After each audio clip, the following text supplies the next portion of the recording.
Salut à tous, aujourd'hui épisode numéro 976 de l'After Zap Image. On va débuter du côté de Liverpool avant de parler du match face au Real Madrid. On a deux dates importantes quand même dans l'histoire des Reds. La première, c'était il y a exactement 32 ans, jour pour jour, la tragédie d'Hillsborough, le stade de Sheffield Wednesday.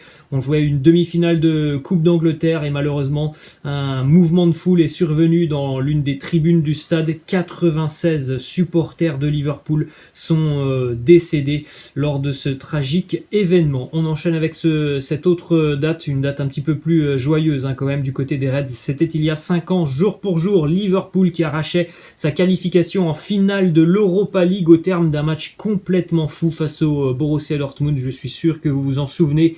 Le Borussia Dortmund qui menait 2-0, qui a même mené 3-1 en seconde mi-temps avant de voir une nouvelle fois la magie opérer du côté d'Anfield.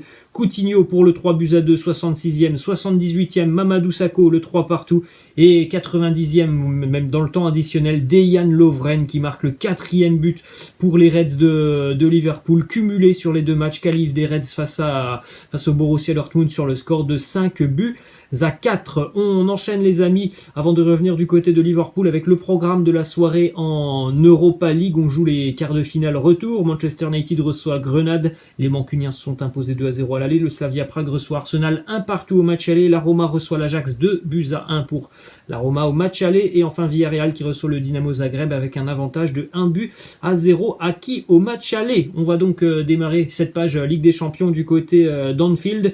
La magie qui n'a pas opéré hier pour les Reds de Liverpool face au Real Madrid. Score final 0-0. Le Real se qualifie donc après ces deux matchs sur le score de 3-1. Score acquis au match aller. En tout cas, Liverpool a quand même montré un très joli visage hier face au Real Madrid. Ils auraient certainement mérité les Reds de s'imposer. En tout cas, hier face au Real. Bon, après la qualification du Real, elle est méritée sur l'ensemble des deux matchs. En tout cas, hier pour ce match retour, Liverpool a affiché quand même un joli visage. Malheureusement pour les Reds, ils sont aussi tombés hier sur un très grand Thibaut Courtois qui, dès la première minute, a sorti un arrêt monstrueux du pied. Vous avez aussi cette image assez impressionnante sur une frappe de James Milner. Regardez à la hauteur à laquelle Thibaut Courtois va chercher ce ballon. On sait que c'est un très grand gardien. Je crois que c'est 2 mètres pour Thibaut Courtois, mais regardez cette image assez impressionnante où voilà sa main qui va chercher le ballon, main opposée, eh bien, il va la chercher quasiment au niveau de un petit peu plus haut de la barre. C'est assez hallucinant. Et puis aussi au-delà de ça, les Reds hier qui ont aussi vraiment manqué d'efficacité devant le but parce que Thibaut Courtois a fait un très bon match, mais il y a eu aussi quelques bonnes situations qui n'ont même pas été cadrées du côté des Reds hier. Ensuite, une déclaration justement de Jürgen Klopp, l'entraîneur de Liverpool, qui nous dit c'est une bonne performance, mais le fait de ne pas avoir marqué, évidemment, c'est très très insuffisant. Il nous dit aussi aujourd'hui, on aurait pu mener 1-0, c'est sûr, et le match aurait été différent parce qu'on l'a dit, dès la première minute de jeu, il y a une occasion énorme pour Liverpool, et puis les Reds en ont eu quand même quelques bonnes de situations, notamment en première mi-temps. Donc c'est vrai que le fait d'avoir marqué peut-être le 1-0 très rapidement dans ce match, ça aurait certainement changé le cours de ce match. Ensuite, la déclaration de Zinedine Zidane qui nous dit « Nous savions que nous allions souffrir et nous avons souffert. On a très bien géré notre match. L'objectif, c'était de se qualifier. On a eu des moments compliqués, mais je crois que l'on peut être très fier de ce que nous avons fait. Aujourd'hui, c'est pas facile d'aller jouer du côté de Liverpool et de défendre un résultat. Le Real l'a très bien fait en encaissant aucun but avec, on le sait, une défense complètement remaniée. Donc bravo aux hommes de Zinedine Zidane. Déclaration de Nacho qui nous parle de son duo avec Militao. Il nous dit « Militao et moi avons montré que nous avons le niveau pour jouer au Real et que nous pouvons bien le faire physiquement. Nous ne sommes pas au même niveau que les saisons précédentes, mais quand tu gagnes, les choses deviennent plus facile. » Ensuite, on a une petite info qui concerne Vinicius Junior qui effectue des séances après l'entraînement depuis plusieurs semaines. Il est accompagné de Rodrigo et aussi de son entraîneur Zinedine Zidane, des séances supplémentaires de prise de décision et de finition devant le but. On voit quand même des choses assez intéressantes chez Vinicius depuis quelques semaines. Il y a du progrès et évidemment c'est lié aussi certainement au très bon conseil de Zinedine Zidane. Ensuite, quelques petites infos sur le Real Madrid de retour en demi-finale de la Champions League après 2 échecs sur les 2 dernières années. Le Real va disputer pour la 14e fois une demi-finale de Champions League sous son format actuel. C'est un record dans l'histoire de la compétition devant le Barça et le Bayern qui en sont à 12. Ensuite, la petite info qui concerne les 3 dernières présences du Real Madrid en demi-finale de la Champions League, donc 2016, 2017 et 2018, on le sait, à chaque fois sur les 3 dernières fois que le Real a été en demi, eh bien le Real a remporté la compétition. Ensuite, stat qui concerne Zinedine Zidane qui a rejoint pour la 4e fois le dernier carré de la Champions League en tant qu'entraîneur, à chaque fois d'ailleurs sur le banc de touche du Real. C'est le plus haut total pour un coach français dans l'histoire de la compétition, devant Arsène Wenger qui a été 3 fois avec les Gunners d'Arsenal. On poursuit toujours du côté de Madrid, mais cette fois-ci en interne, il y aurait des tensions entre l'entraîneur Zinedine Zidane et le président Florentino Pérez, en cause les prolongations de contrats notamment de Sergio Ramos et Lucas Vázquez. Ce sont des choix de Zinedine Zidane qui veut voir ces deux joueurs, ces deux protégés prolonger leur contrat. En revanche, du côté du président Florentino Pérez, ça ne semble pas être une priorité pour lui. Donc voilà, il y a un petit peu de tension entre Zinedine Zidane et son président. Ensuite, on continue avec cette info qui concerne Eden Hazard. Les dirigeants madrilènes n'ont aucunement l'intention de se séparer de l'international belge malgré ses blessures récurrentes du côté de Madrid. On souhaite toujours conserver Eden Hazard. Ensuite, on prend la direction de Dortmund avec la défaite du Borussia à domicile face à City sur le score de 2-1. Donc 2-1, même résultat qu'à l'aller. Donc au cumulé 4-2 pour les Citizens, même si hier à la mi-temps, c'est Dortmund qui était qualifié en menant 1-0 grâce à Jude Bellingham. Et du côté de City, Riyad Mahrez qui a marqué en seconde mi-temps sur penalty. Il a été décisif sur les 2 matchs d'ailleurs, Riyad Mahrez. Et puis Phil Foden qui a marqué à la 75e pour définitivement sceller la qualification des Citizens qui ont quand même vraiment globalement dominé cette rencontre, hormis les 20 premières minutes où ils étaient totalement pas dedans, les Sky Blues hier. Mais voilà, dès lors qu'ils ont concédé l'ouverture du score au Borussia, les Citizens se sont mis à jouer et ils ont vraiment dominé cette rencontre. Petite statistique sur le buteur du Borussia Dortmund, le jeune anglais Jude Bellingham, à l'âge de 17 ans et 289 jours, il est devenu le 2e plus jeune joueur à marquer en phase à élimination directe de la Champions League,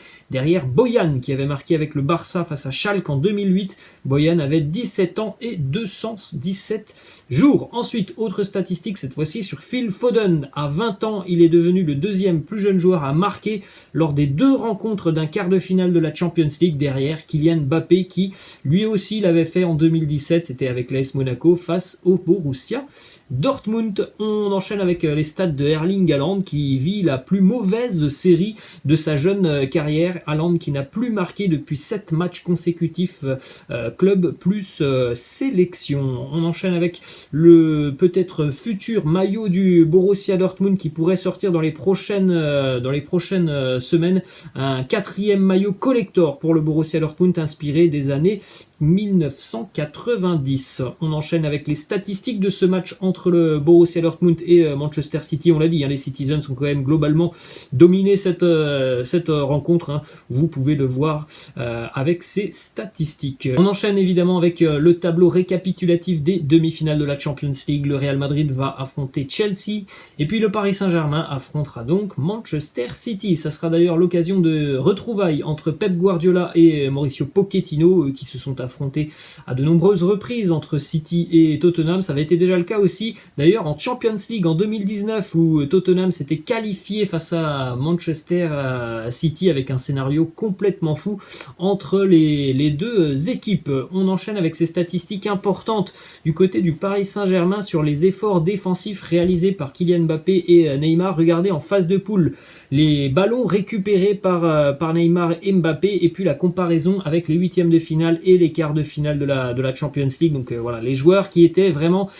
concernés par les matchs importants du côté de Paris. Et évidemment, c'est une très bonne nouvelle pour le Paris Saint-Germain d'avoir des joueurs offensifs qui font vraiment les efforts défensifs avec 4 ballons récupérés par match pour Mbappé en 8e et quart de finale. Et c'est même un petit peu plus pour Neymar, c'est 5,5. Donc vraiment plutôt de bonnes statistiques quand même pour des profils offensifs. Toujours du côté de Paris, dans les prochaines semaines, le PSG va entamer des négociations pour signer définitivement Moïse Kean Everton demandera 40 millions d'euros. Si jamais Paris ne parvient pas à tomber d'accord avec les Toffees, beaucoup de clubs italiens devraient s'intéresser à l'international italien. On a d'ailleurs la Juve qui se montre intéressée déjà depuis quelques jours. Direction Chelsea maintenant, la déclaration de Thiago Silva sur son avenir. Une première année quand même plutôt mouvementée pour Thiago Silva avec les Blues de Chelsea. Il nous dit: j'espère continuer comme ça, je veux continuer à jouer avec ce niveau